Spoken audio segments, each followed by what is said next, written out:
Okay,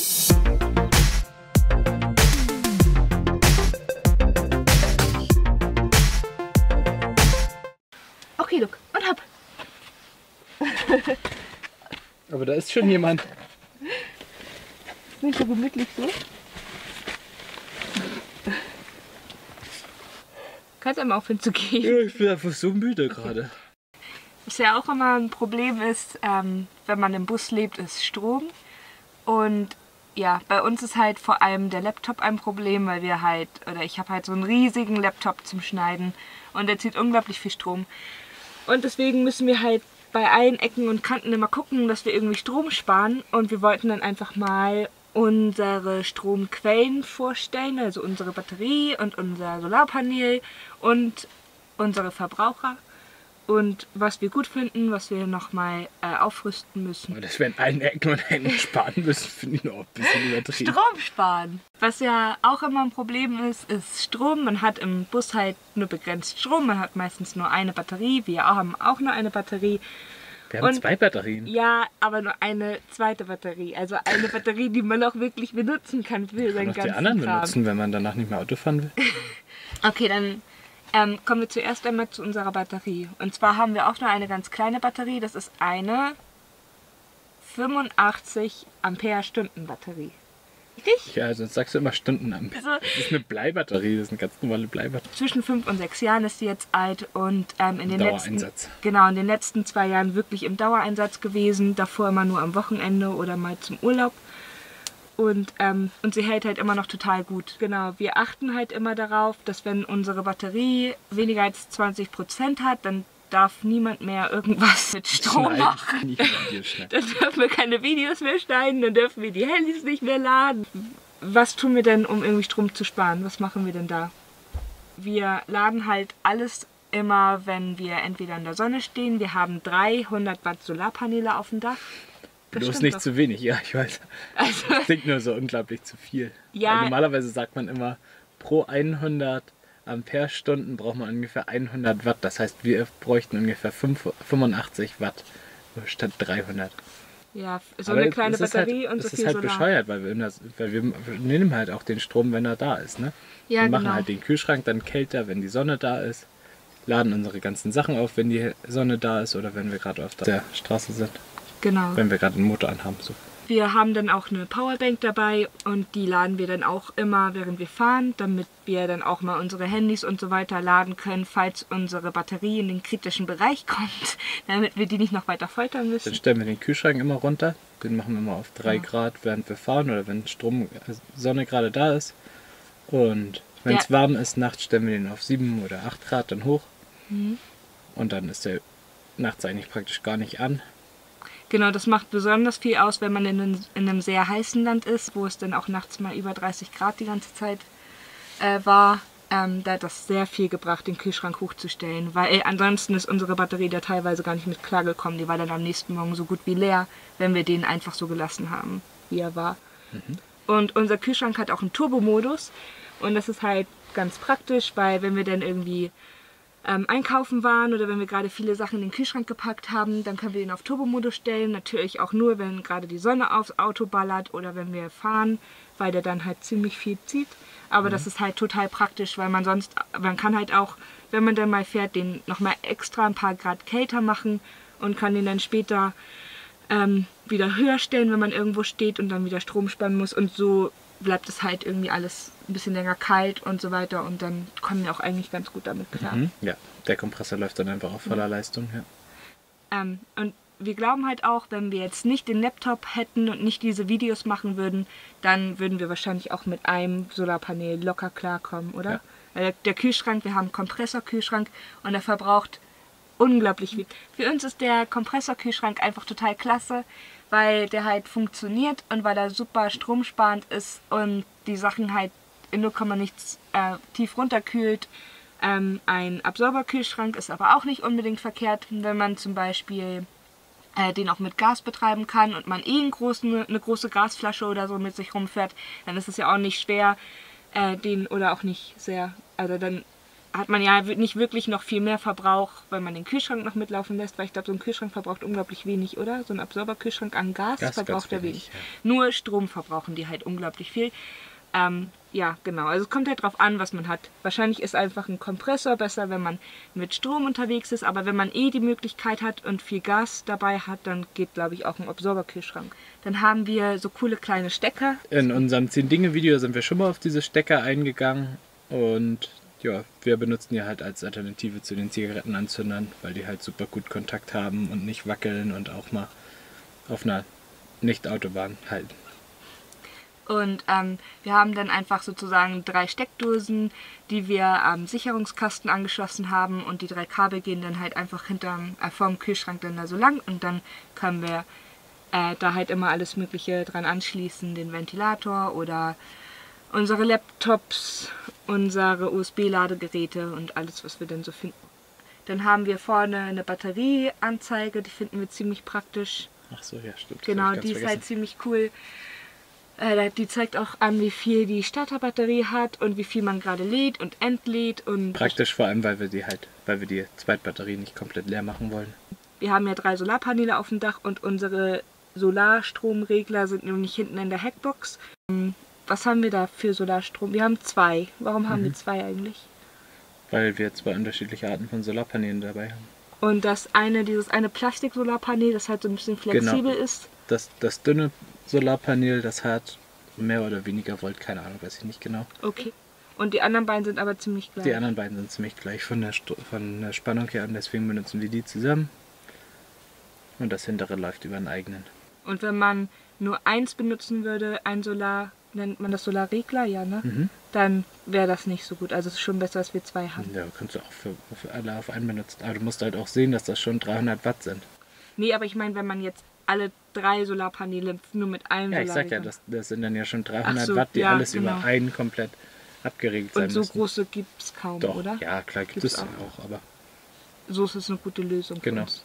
Vor allem hatten wir sowieso einen für 100 Watt oder für 150 Watt und dann haben wir uns noch einen zweiten größeren dazu gekauft und der nimmt jetzt halt die 2 neuen Solarpaneele. Und der hat noch einen zweiten Ausgang für eine zweite Batterie, dass unsere Starterbatterie für den Motor immer ein bisschen mitgeladen wird. Ach echt? Mhm. Das ist ja cool. Und deswegen haben wir halt auch nur eine ganz kleine Starterbatterie.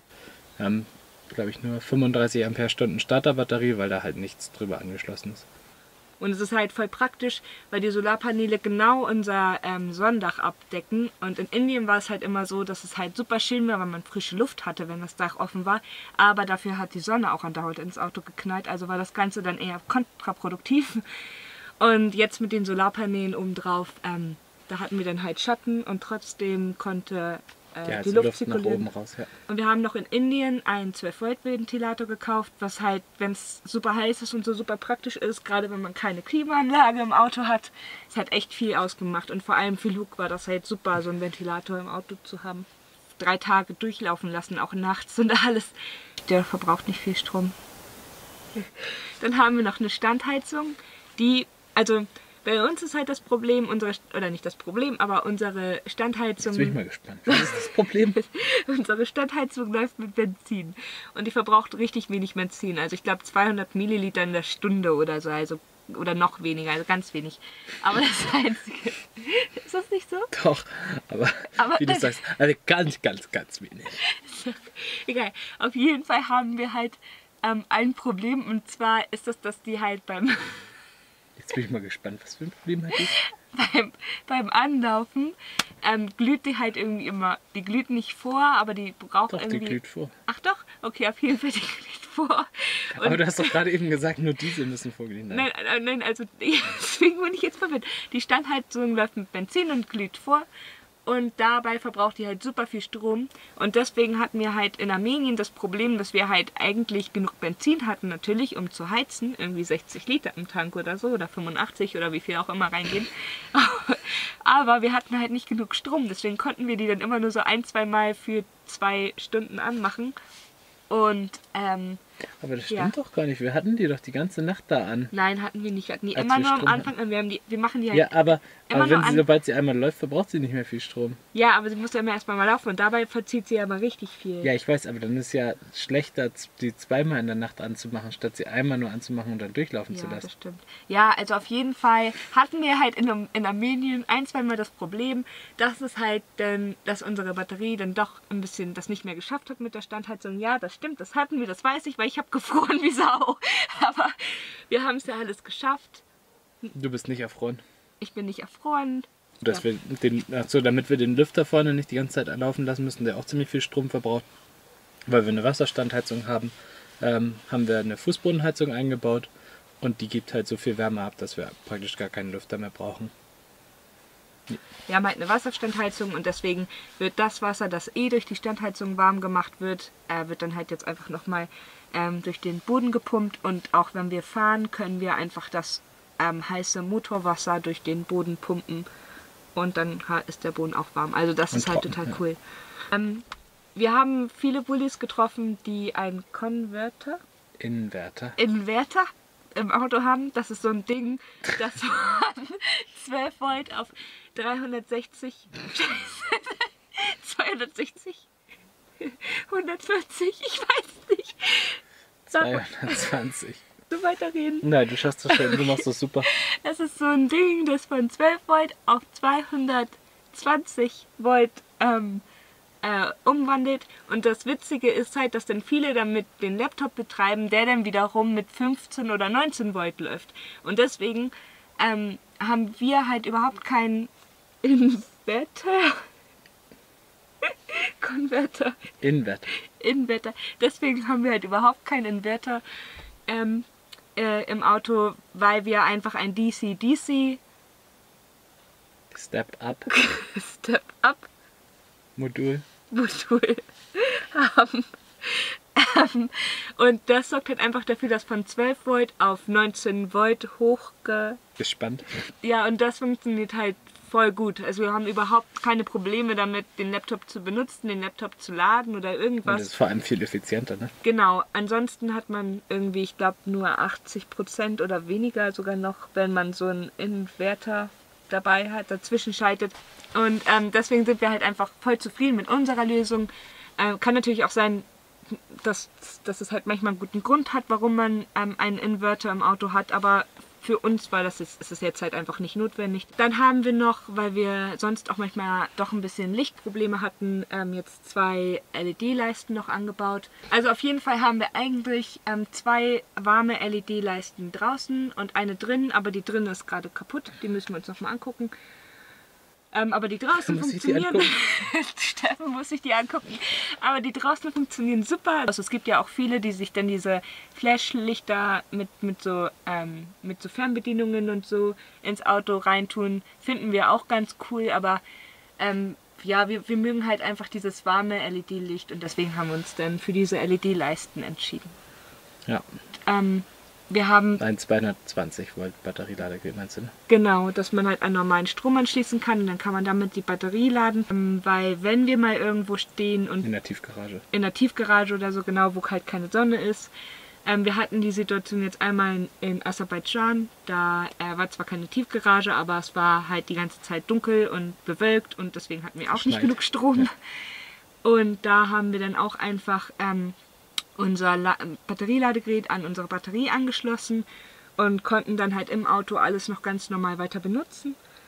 Den Laptop habe ich dann auch, wir hatten halt eine 3er-Steckdose dann im Auto und dann habe ich halt den Laptop auch direkt mit 220 Volt betrieben, also mit meinem normalen Ladegerät und nicht übers Auto, weil mein Laptop nämlich so viel zieht, dass das Batterieladegerät nicht dahinterherkommt, aber das ist ja kein Problem, wenn man irgendwas für Strom hat.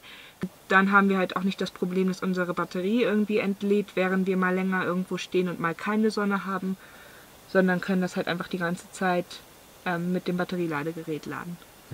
Wir haben halt irgendwie so ein bisschen überlegt, was ist so unser Fazit zum Thema Strom und wir können auch immer nur für uns sprechen, aber wir glauben halt, wenn man jetzt zum Beispiel viel in ein heißes Land reist und so weiter und vielleicht nicht unbedingt Gas zur Verfügung hat, dass es dann ein bisschen besser ist, wenn man zuerst in einen guten Kühlschrank und in Solar investiert, anstatt in eine super gute und teure Batterie, weil wenn man halt einen schlechten Kühlschrank hat und dann vielleicht der nicht über Gas läuft oder so, dann macht er einem vielleicht am Ende nur die Batterie kaputt. Also es ist...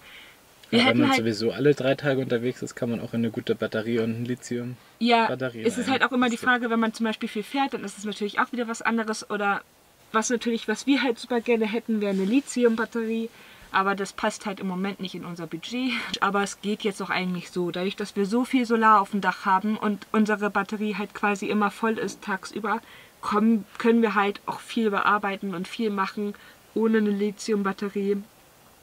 Und wir würden halt auch, glaube ich, immer auf jeden Fall viel Solar oben auf dem Dach haben, wenn es halt irgendwie möglich ist und wenn man den Strom natürlich auch nur braucht und so und sich dann erst eine Lithium-Batterie anschaffen. Ich verlinke nochmal die anderen Videos, die wir so gemacht haben über unser Auto und über wie wir so abwaschen und so ein Zeug. Verlinke ich einfach nochmal in der Videobeschreibung. Ja, wir freuen uns über eure Meinung. Soll ich das sagen? Und wenn ich sage ja, dann würde ich immer sofort bei YouTube